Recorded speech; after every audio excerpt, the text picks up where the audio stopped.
All right. Well, thanks, Josh, for the kind introduction. And thank you for organizing this workshop. It's been quite informative, and a lot of talks have been quite interesting.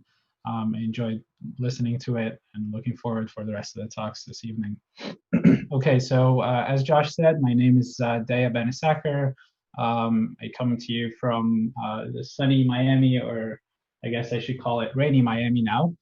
And so today I'll be presenting our work that we've published recently at the Narrative Understanding and Storylines and Event Extraction workshop that was associated with ACL just a couple weeks back.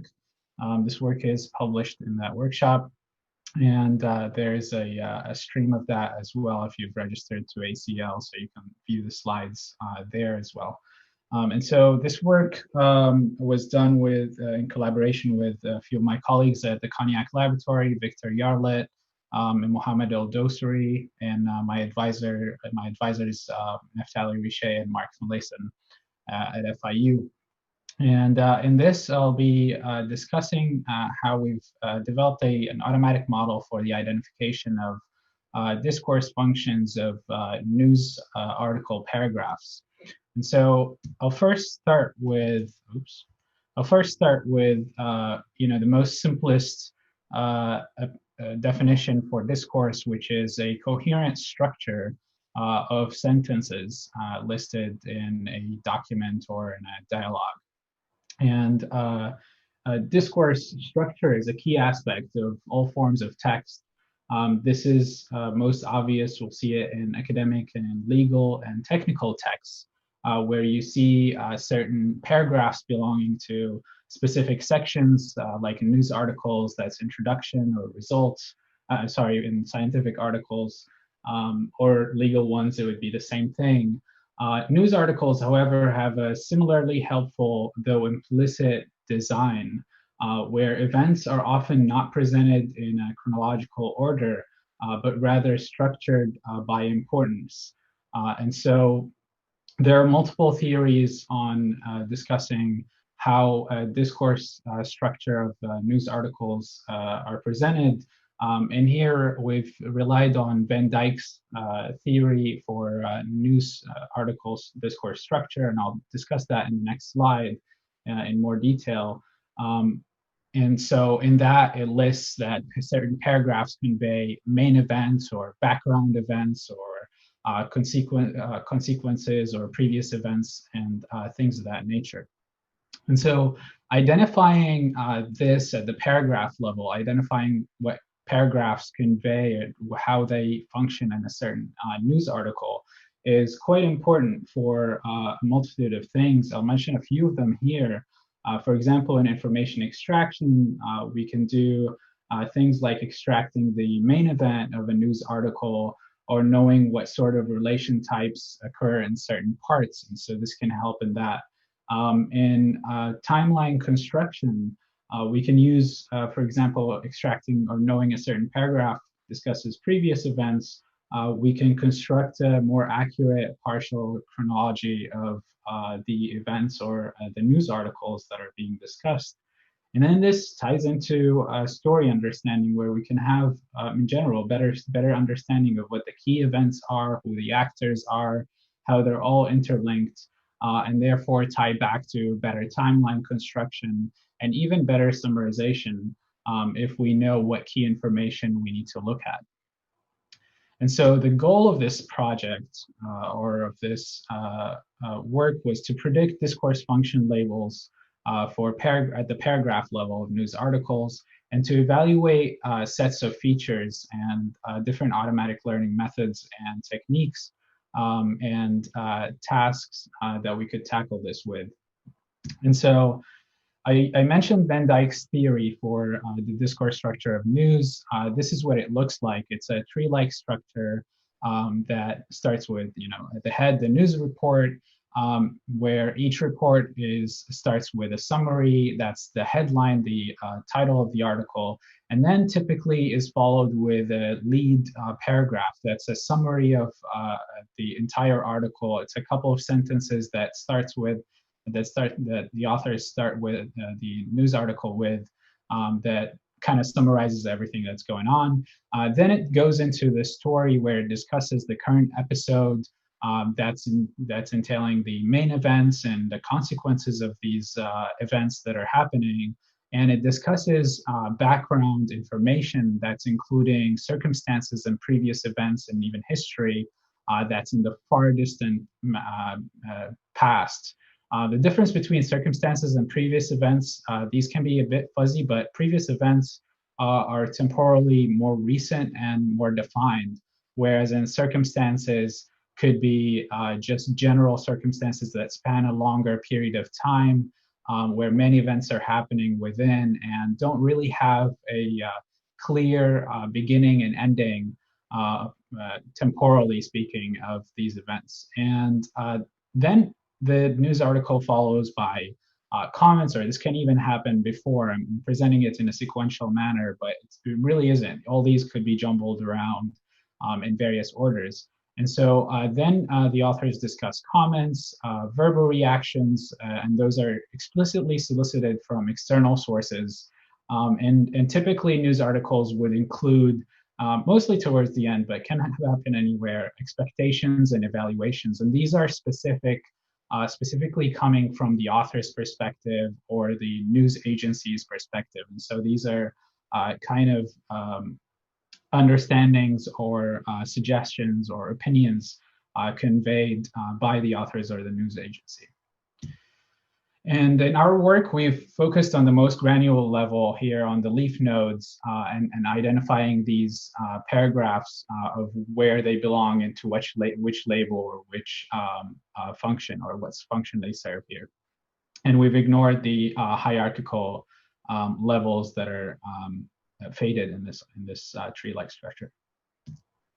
And so for our corpus, we used a 50 ACE phase 2 articles that contained 10 NYT articles, 20 Washington Post articles, and 10 AP articles. These were selected as to keep document length uniform and kind of respected the original distribution in the ACE phase 2 corpus. These were doubly annotated.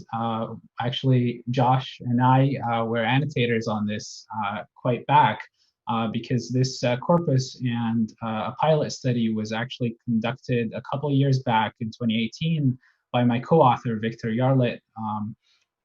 And we've had the 0.75 Cohen's kappa. That's the inter-annotator agreement, which represents a substantial agreement for us human annotators. And so here are the stats on the corpus. We've had about 28,000 words in these 50 documents, totaling 644 paragraphs, about 564 words, and 13 paragraphs per average per article. And again, these were collected to keep document length uniform in this selected corpus. So here's an example annotation.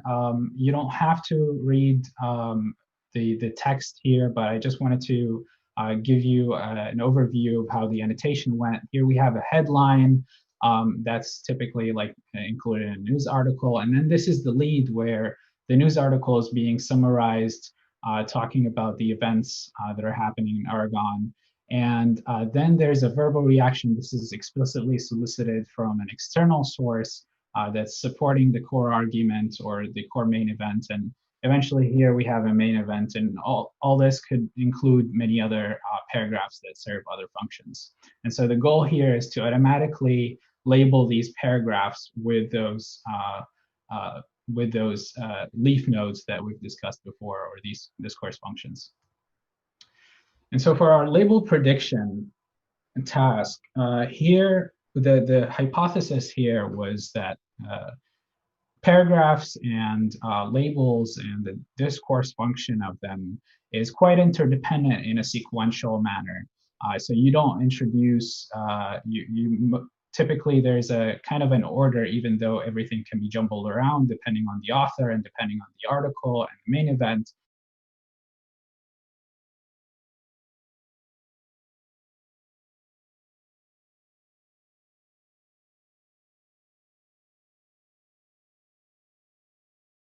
there's a general order of how things go. So you've kind of talked about, where did I lose you? Did I lose you here in the annotation? Or, right, so okay, so for our label prediction task, we kind of had a hypothesis here that every paragraph and label and discourse function that is served by these paragraphs is quite interdependent in a sequential manner. And so you don't discuss certain, like I was saying before when I was cutting off, is you don't discuss, for example, your opinions and evaluations as an author until you've discussed main events and previous events and how they're interconnected. You don't discuss previous events typically until you've kind of laid out a certain understanding of what the main events are. And again, you kind of need a summary at the beginning to get your reader, to give your reader a general understanding of what you're about to present.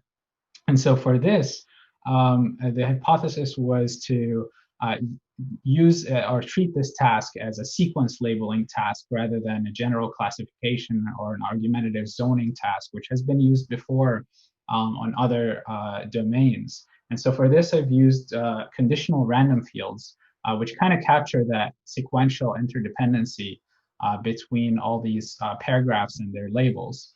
And here we have the stats on the head or the leaf nodes that we've discussed, or the Van Dijk's labels for discourse functions. We had 50 headlines, and because we had 50 documents, and we focused on 9 labels from the Van Dijk theory, just excluding the headline because it exists in every article. The corpus was skewed towards verbal reactions and circumstances, just because of the nature of how news articles typically are written.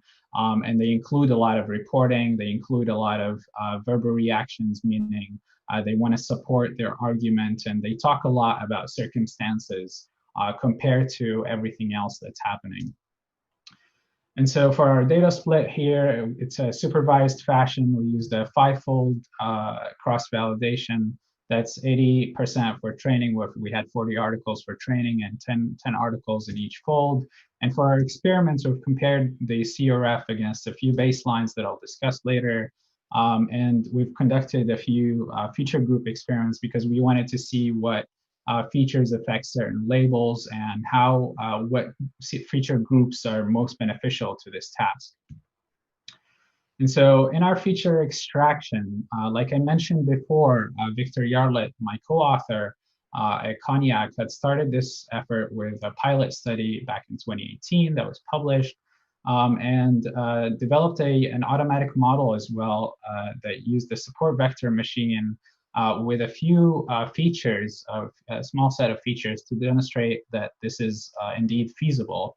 And these features were bag of words, and then some topical features that included TF-IDF and word embeddings for each of the paragraphs, and then use the previous paragraph's label. And that was a good intuition at the beginning, saying that each paragraph kind of depends on the previous one, but this didn't treat the whole sequence quite well in the classification process. And so that's what the CRF, we were hoping that the CRF would do, and indeed it did. We'll see that in the results. So we've used all these features in our model, but discarded the previous paragraph's label feature because that's just inherent within the CRF structure, which captures the previous paragraph's label and much more, which is the whole sequence from start to finish. And so we've added a few other features here. We've used positional features like the sizes of paragraphs, that's the number of sentences, and paragraph positions relative to the head. We've also included bigrams and part of speech tags as count vectors like nouns, verbs, and adjectives and adverbs as well to that. And then the last group of features that we've used fell into semantic features. And here we had 4 of them. So the first one was reported speech, where we've tackled paragraphs that included quotations or verbs like said, and we've used the TextAC library for that. And we've attributed that to the verbal reactions label. And then we've also used the majority event tense, where we've extracted for each paragraph what the majority tense of all the events that were extracted, and that was used using CAVO. So this gives us an idea of whether a paragraph is discussing past events like history or previous events versus current ones like the main events. And for that, we've used part of speech tags using kind of a dependency tree per paragraph. And then we've also included kind of a cool idea where we've looked at sub-event relations. And sub-events are events that are included within other events or follow other events. And we've used that as a count vector. My co-author Mohammed El-Dosari from Cognac has developed a system that was published in the paper in ACL 2019, I believe, where the system was able to successfully extract sub-events through paragraphs. And so we've captured that. So for example, all the paragraphs that discuss the main events would kind of be more interlinked with certain events as they unfold throughout the news article. And then we've also used named entity recognition as count vectors, where we've captured 13 named entity types, including person, location, date, and time. And that was the semantic feature group. And so onto our results. This is a lot, so I'm going to walk you through it just briefly here. The first group here is the baselines, where we've used a most frequent class and a support vector machine that used a bag of words as features. And these performed the worst. We've also used a hierarchical hidden Markov model using bigrams as features. This was a model that I've developed for clinical documents and published back in 2018 in the Louis workshop in conjunction with UMNLP, and that was to detect sections within psychiatric reports. And so this is analogous to paragraphs and paragraph functions. And this performed kind of worse because just the sheer amount of data that we had was just 50 documents, and it wasn't much for a hierarchical Markov model using only bigrams. And then this previous work that was demonstrated by Victor Yarlett in 2018, where he's used a decision tree, a random decision forest, and a support vector machine, which he reported to perform the best using the features that I've discussed before, the small set of features that we've again included in our model. And this group here is our current CRF model, including all the feature extraction. Can everyone hear me? I'm getting kind of warning from Zoom.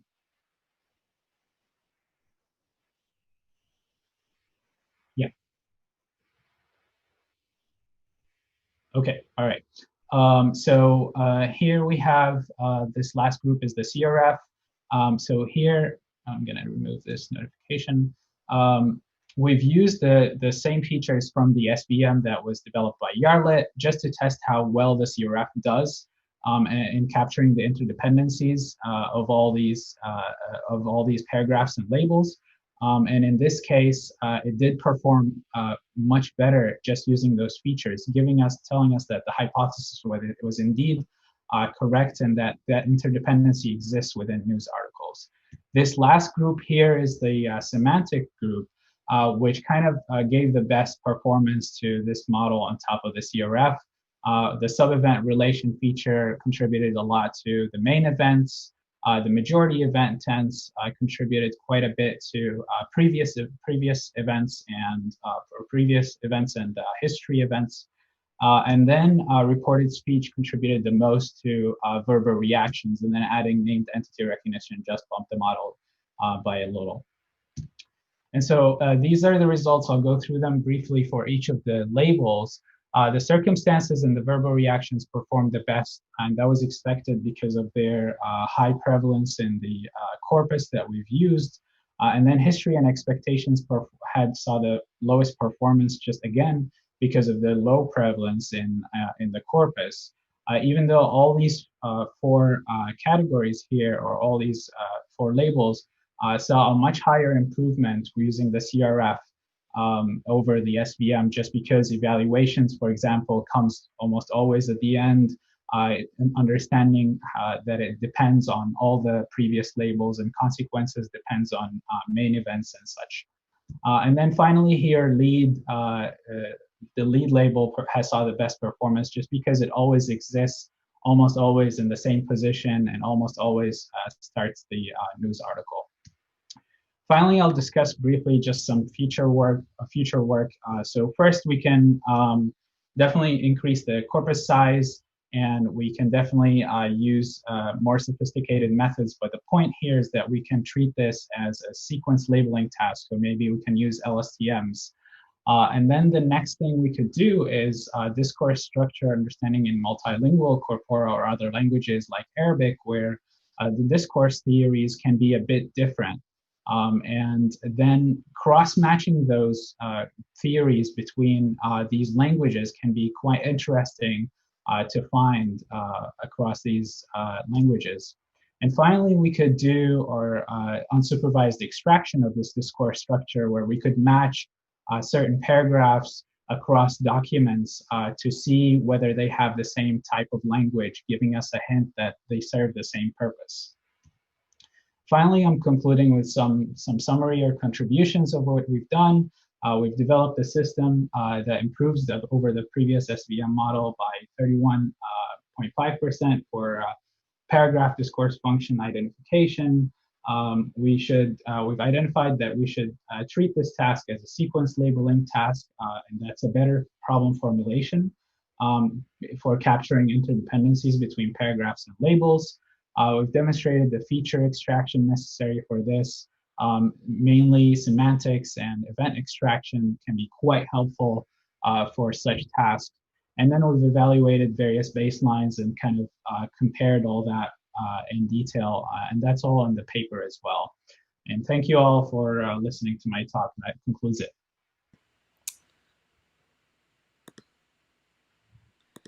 Great job, Deya.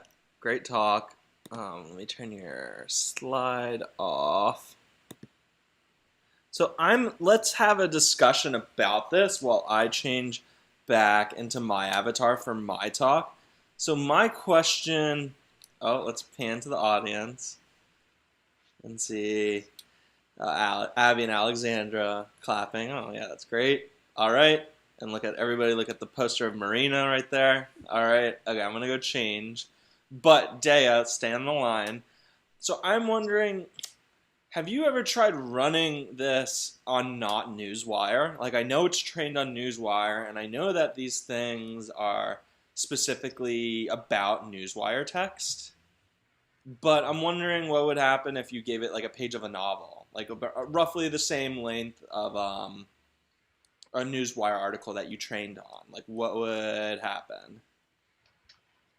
That's a really good question, Josh. I haven't tried it on novels per se, but this was also demonstrated this over a bit more structured documents, specifically medical reports, so discharge summaries and psychiatric labels and radiology reports. And then we've also looked at legal texts like patents and then scientific articles as well. And it was able to, again, see that the interdependency between all these labels, in this case, it's sections. It did perform quite well and gave us that same intuition and same verification for the same hypothesis. But yeah, I do wonder how it would treat a novel or free-form narrative that may not be structured as such, and that could be quite interesting work. Cool. So does anybody else who's in the Zoom room have any questions that they want to ask? Before I check YouTube, I'm almost done changing. I accidentally undid the change after I finished.